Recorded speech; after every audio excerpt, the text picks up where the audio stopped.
Welcome in. Namaste. I'm Allison, and this is Simply Zen Spirit. And I'm going to tell you another story today about reincarnation.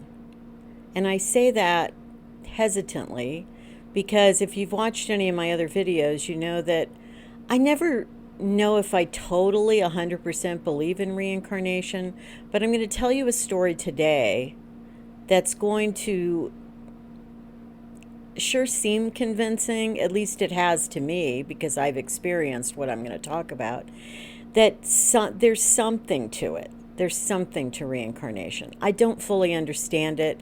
I don't believe in a lot of especially the beliefs in Hinduism about it, and even other types of philosophies that come from India.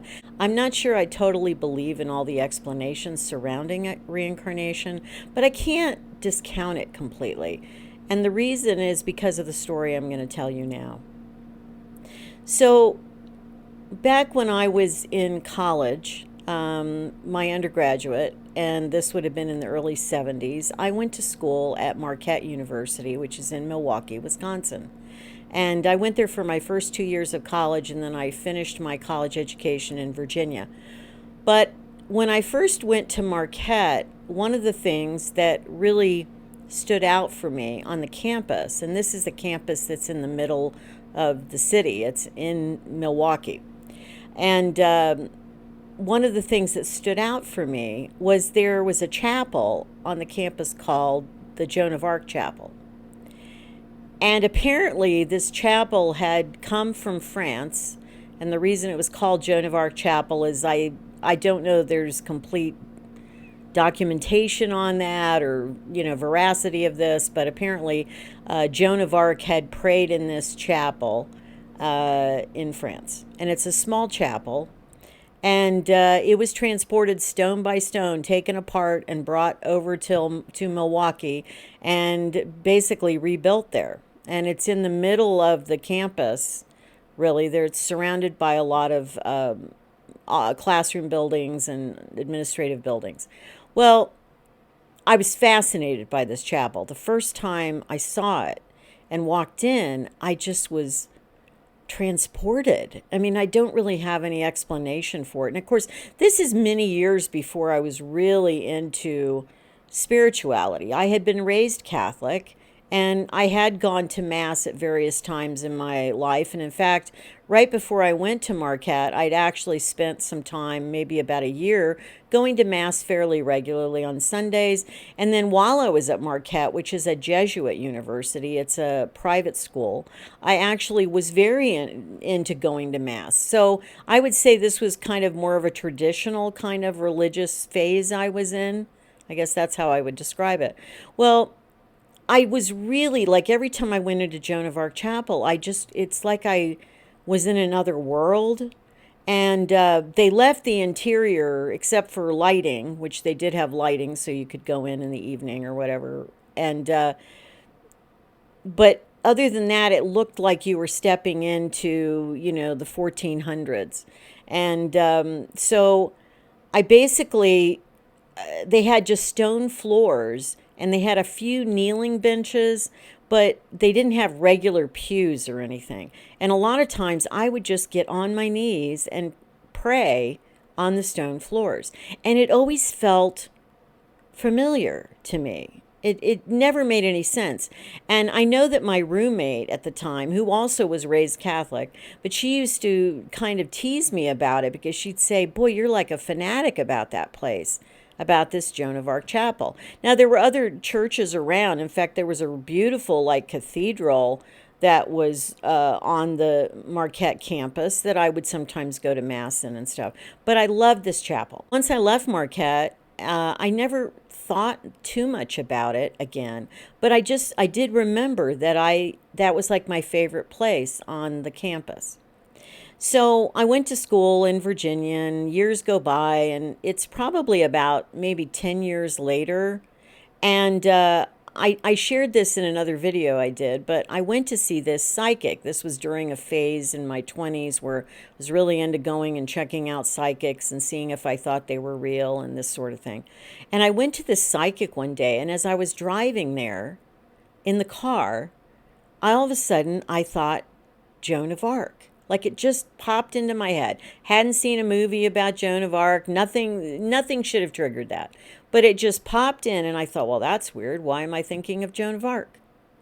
And it went, I kind of, dismissed it. And I get to the psychic, and when I go in to see her, she looks at me, and she gets this look on her face, and she says, "You were with Joan of Arc." And I thought that was so weird. Like I thought, well, that's really strange.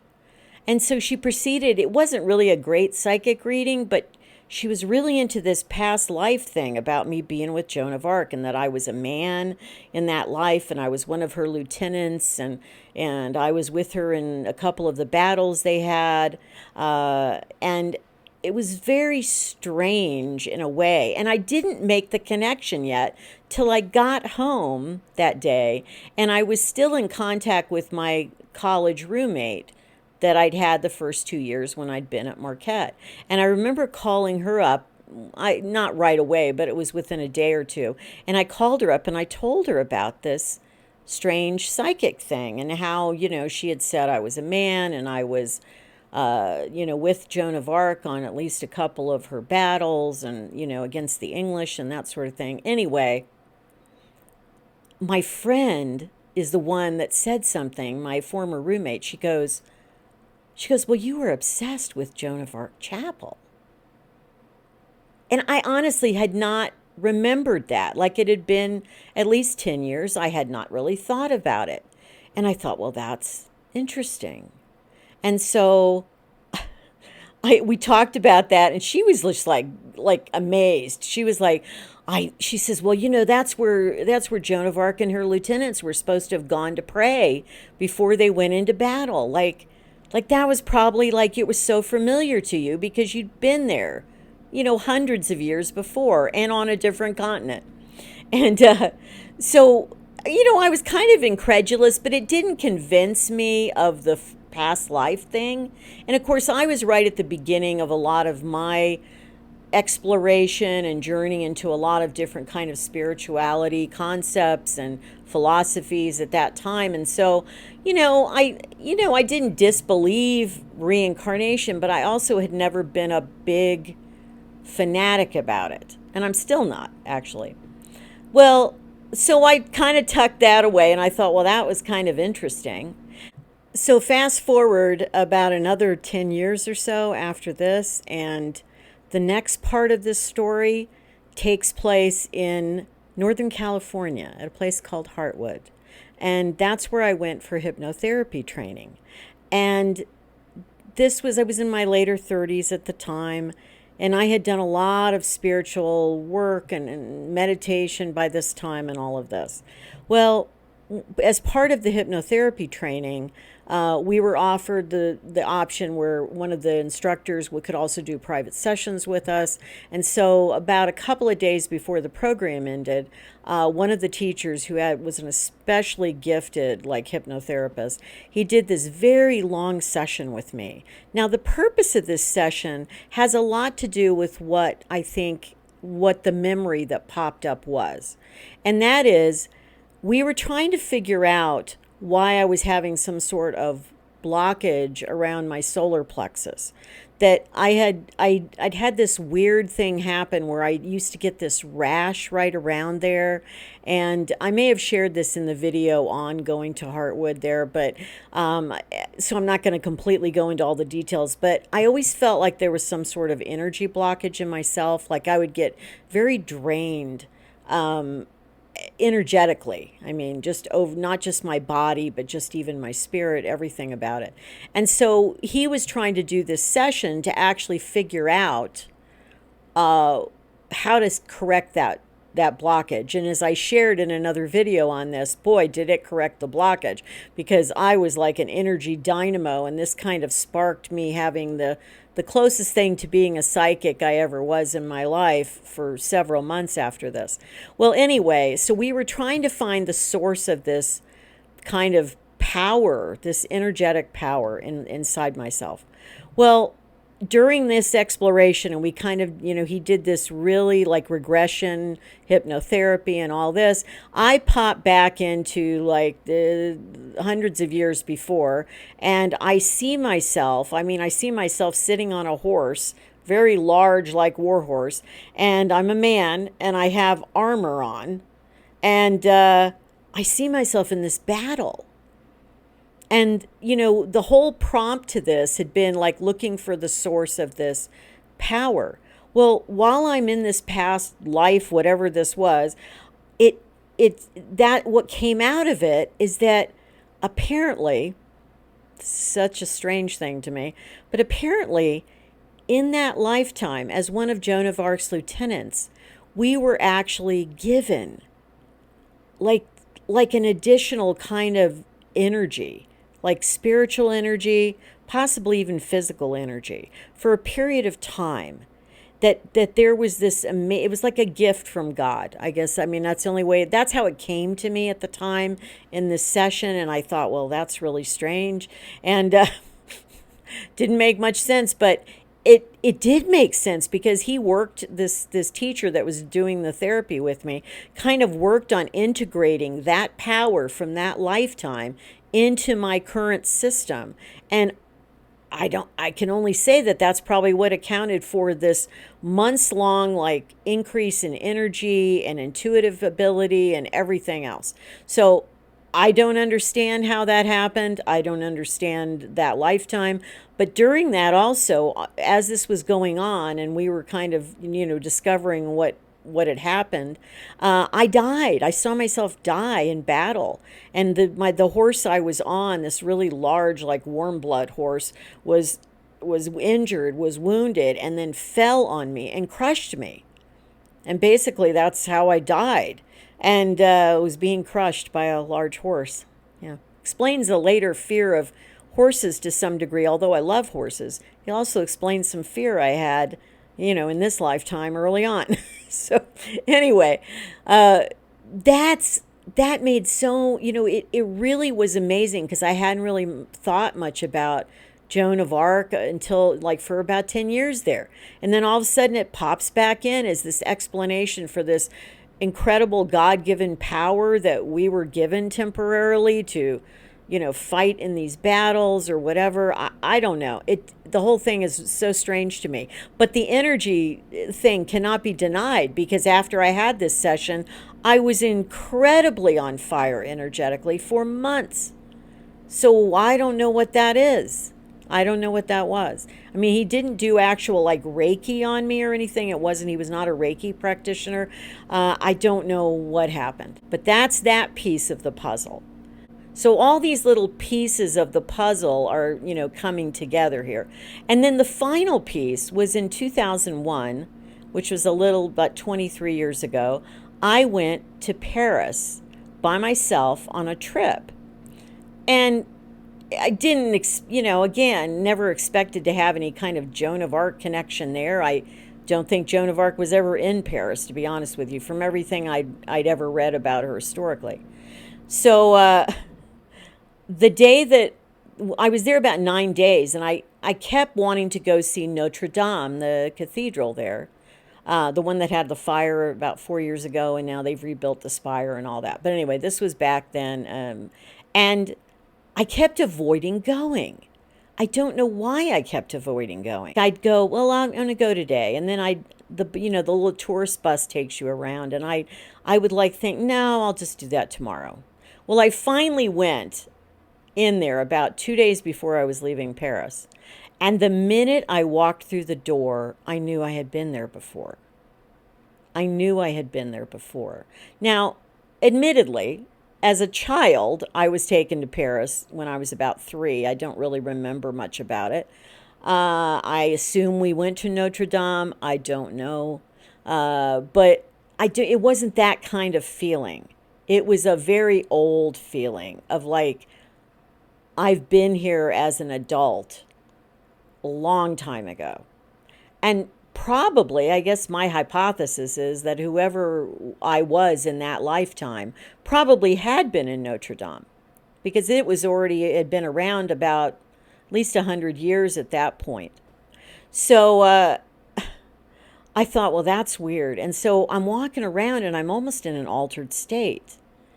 It's very strange. And then, unexpectedly, because I didn't even know they had this, in one of the little alcoves on the sides as you're walking around the cathedral, there's a statue of Joan of Arc, which I never expected to be there.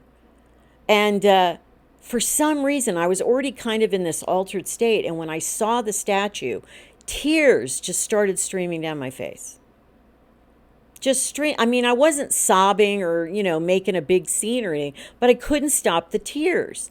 And I'm standing there and people are kind of looking at me because they're wondering, again, if you've watched any of my other videos, I had the same kind of tear experience when I, felt the church that I was in full of angels. So, and maybe that's it. It could have been something else, and maybe I interpreted it this way. I don't know.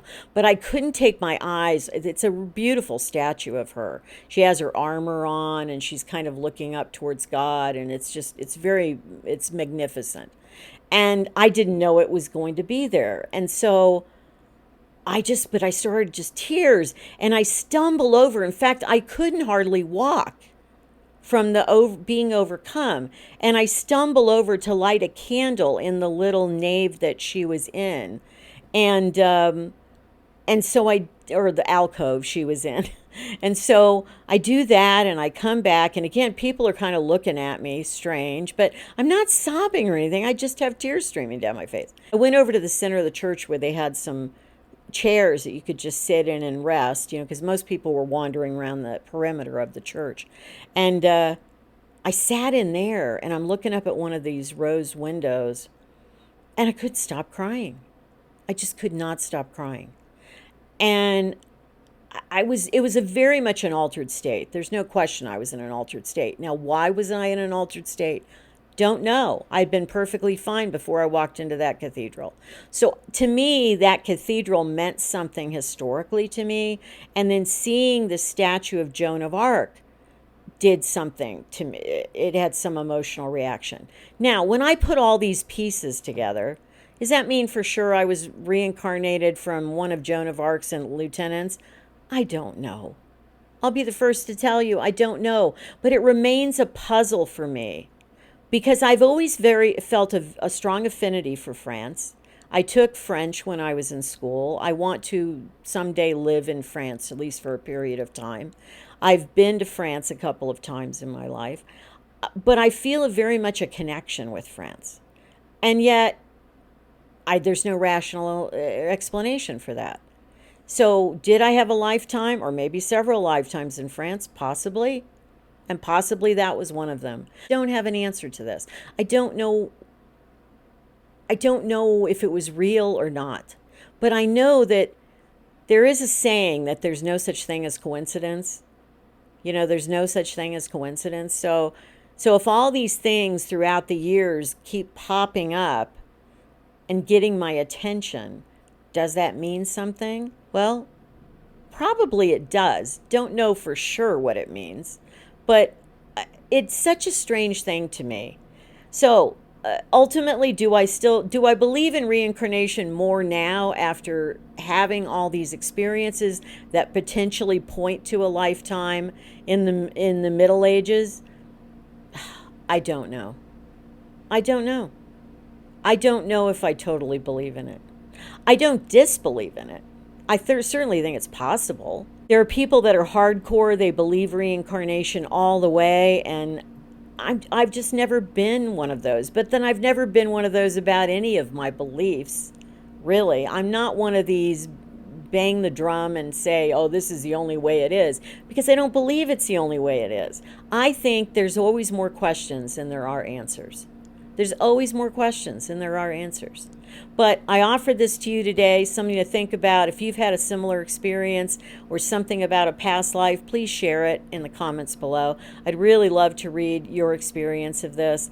As far as I know, Maybe I could have had this connection with Joan of Arc. But then again, maybe not. Maybe it's just all strange things that somehow have been strung together over time. So, anyway, that's it for story time today. Until next time, be kind to yourself and to others. Take care. Bye.